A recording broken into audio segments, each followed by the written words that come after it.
हर हर शंकर, जय जय शंकर। ये है एक अनूठा तीर्थ जहां गिद्धों को मिलता था भगवान शिव के प्रसाद का भोग। चेन्नई के चेंगलपेट से 13 किलोमीटर दूर स्थित तिरुकल्लीकुंडम पक्षी तीर्थ के रूप में प्रसिद्ध है। तिरुकल्लीकुंडम स्थित पहाड़ी पर भगवान शिव का मंदिर अत्यंत दर्शनीय है। दूर से ही इस पर्वत की रम्यता झलकती है। तिरुकल्लीकुंडम नाम कलगू यानी गिद्धों की वजह से है। मान्यता है कि भगवान शिव के दर्शनार्थ हर रोज इस पर्वत पर गिद्धों का जोड़ा आता था। भगवान शिव को भोग लगा प्रसाद इनको खिलाया जाता था। मंदिर की बनावट तिरुवन्नामलाई के अरुणाचलेश्वर मंदिर की तरह है। इस पर्वत को पवित्र माना गया है और इसकी भी परिक्रमा की जाती है। मंदिर में स्थापित शिवलिंग भगवान वेद गिरीश्वर का है। मंदिर 2 हिस्सों में है। पहाड़ी की चोटी पर वेद गिरीश्वर विराजित हैं और तलहटी में मां पार्वती की तिरुपुर सुंदरी अम्मन के रूप में पूजा होती है। तलहटी से वेद गिरीश्वर की चढ़ाई शुरू होती है। इस भव्य मंदिर के प्रवेश द्वार पर 4 मंजिला गोपुरम है। मंदिर 265 एकड़ के क्षेत्र में फैला हुआ है। इस पर्वत पर कई तरह की औषधियां भी पैदा होती हैं। मंदिर के आसपास 12 तीर्थ हैं। गिद्धों की अनूठी कहानी की वजह से इसका ऐतिहासिक नाम तिरुकल्लुकुंड्रम था, जो बाद में तिरुकल्लीकुंडम हो गया। मिस्र के गिद्धों की भांति इस पर्वत पर गिद्धों के जोड़ों के आने की परंपरा थी।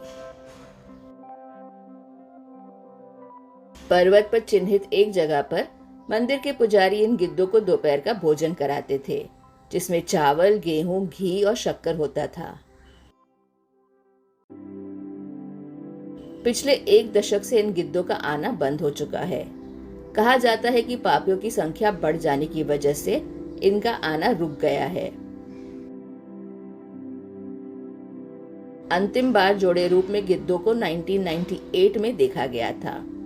उसके बाद केवल एक गिद्ध यहाँ आता था। गिद्धों को लेकर प्रचलित किंवदंती के अनुसार यह गिद्ध वाराणसी में गंगा में डुबकी लगाकर वहां से उड़कर यहाँ आते हैं।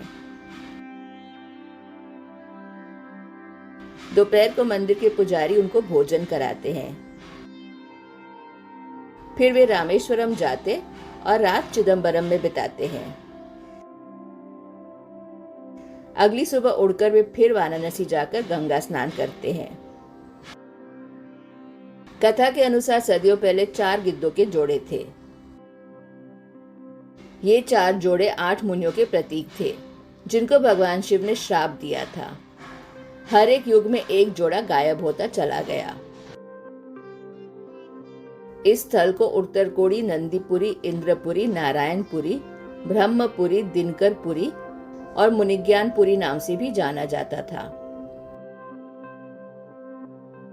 किंवदंती के अनुसार भरद्वाज मुनि ने भगवान शिव से दीर्घ आयु का वरदान मांगा, ताकि वे चारों वेदों का अध्ययन कर सकें। भगवान शिव उनके समक्ष प्रकट हुए और उनको वेद सीखने का वरदान दिया।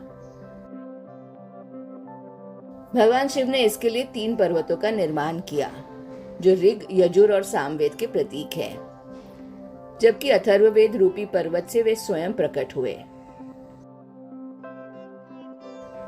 भगवान शिव ने हाथ में मिट्टी लेते हुए समझाया कि प्रिय भरद्वाज, वेदों का अध्ययन मेरे हाथ की मिट्टी और खड़े पर्वतों की तरह है।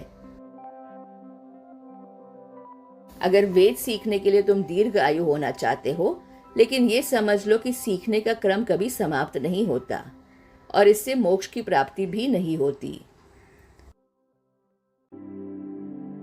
भगवान ने उपदेश दिया कि कलयुग में भक्ति से ही मोक्ष संभव है।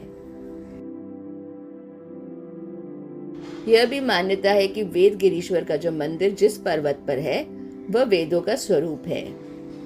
इस वजह से भगवान शिव की आराधना वेद गिरीश्वर के रूप में होती है। जिसका आशय वेद पर्वतों के अधिपति हैं।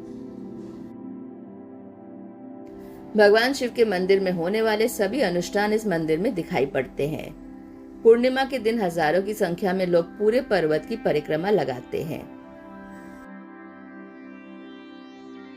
4 शैव नयनमार संत अप्पर, सुंदर, मनेकवा सगर व तिरु ज्ञान संबदर ने इस मंदिर के दर्शन किए और भगवान की स्तुति की। इन चारों संतों को समर्पित एक सन्निधि यहाँ है। इसके अलावा अरुण गिरिनाथर ने भी तिरुपुगल में मंदिर की भव्यता का वर्णन किया है। बाबा के ऐसे भव्य मंदिरों के दर्शन के लिए जुड़े रहिए हमारे साथ। खुश रहिए और सदैव जपते रहिए। हर हर महादेव।